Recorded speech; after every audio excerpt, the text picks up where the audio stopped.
en los tiempos como en los 1930 y poquito, me platica mi madre que en México, y creo que en todo el mundo, había una recesión tremenda, un hambre tremenda en todo el mundo, pero también acompañado de enfermedades, y murieron bastantes en ese tiempo. Y me platica, ¿verdad?, mi madre, que había tanta hambre, pero ellos tenían bastante.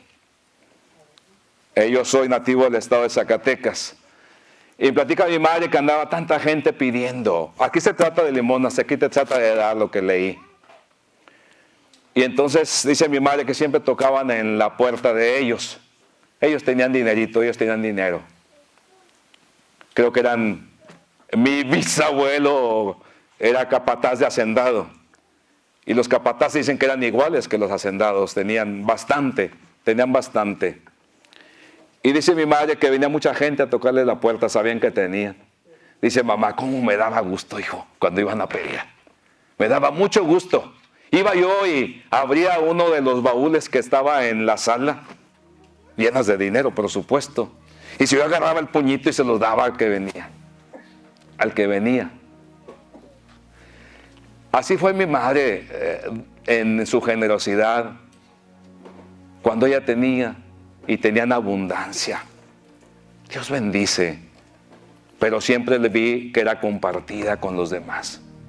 Se acostumbra en México que entre los vecinos se hace una buena comida y se les lleva, llévale al vecino, y llévale a la señora la del perro negro. Oye, mándale a aquel, al señor que está sentado allá siempre.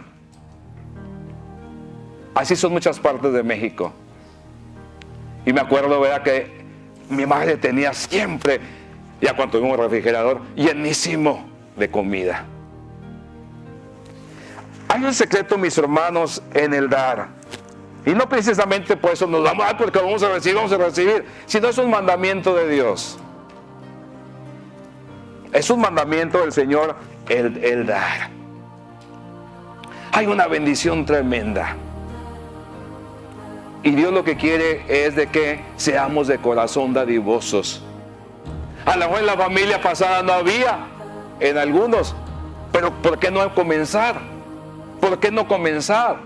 Hay familias que podíamos oír, pues yo me acuerdo que mi papá y mi mamá nunca daban, y eso se me pegó. Bueno, quítatelo de encima, quítatelo de encima.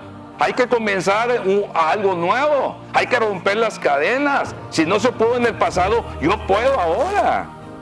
Yo puedo. ¿Y por qué mamá era dadivosa? Porque lo vio de su abuelo, de su papá, mejor dicho, era mi abuelo. Lo miraba de mi abuelito. Pero mi abuelo Valentín, se llamaba Valentín. Mi abuelo, lo he dicho una vez, 2 veces por ahí. Pero en los mismos tiempos, cuando había recesión en México, había mucha hambre. ¿Cuándo no hay pobres? ¿Cuándo no hay pobres? Digo, Jesús, a los pobres los van a tener siempre. En que una vez llegó esta jovencita a tocar la puerta de la casa de mi abuelo, o sea, el papá de mamá. Y mi abuelo abrió, mi abuelo era un jovencito, creo que como de 16 años, era un buen mozo.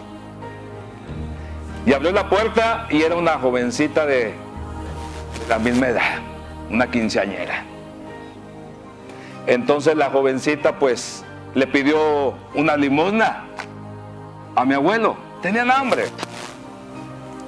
Y mi abuelo, ¿verdad?, pues la vio, ¿verdad?, y los ojos se le han devenido. Le gustó la muchachita aquella. Pues acompañado, yo creo, ¿verdad?, acompañado del dinerito que le dio su apretoncito de mano, ¿verdad? Pero mi abuelo no la perdió de vista. Dijo, aquí llegó lo que esperaba. Se le hizo novia y se casaron. ¿De qué manera se conocieron? Mis hermanos, siendo la presencia del Señor, ¿verdad? Yo creo que cuando tú obras, hay bendición. Solamente que reconozcamos que Dios nos está diciendo que seamos fieles, porque Él es fiel. Él no nos falla. Él no nos falla. Y cuando mi abuelo nos platicaba eso, nos daba tanta alegría. Y decía, así fue, me decía mi abuelita, así fue. Y así estuvieron juntitos hasta que la muerte los separó.